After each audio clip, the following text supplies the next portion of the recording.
a man invented a super rifle, but when he tested the weapon's power, he found that it only left bullet holes in the concrete surface. However, a large amount of dust was kicked up behind it. They rushed forward to check. They found that the concrete was not only completely penetrated, but there was also a large hole behind it. They quickly took the video to the military for review, preparing to sell the weapon at a good price. After witnessing the weapon's power, the military wanted to purchase the rifle and its development technology. However, Tom demanded a staggering $100 million.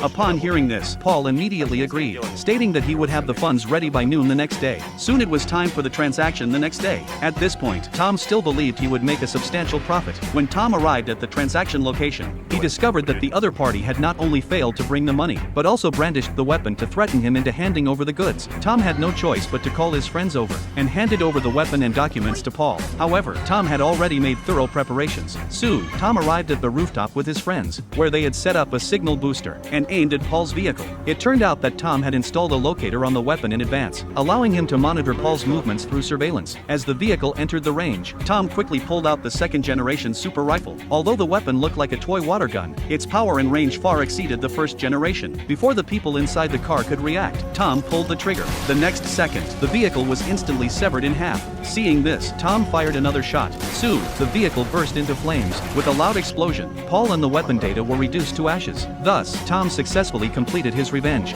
Finally, he left the city with his family.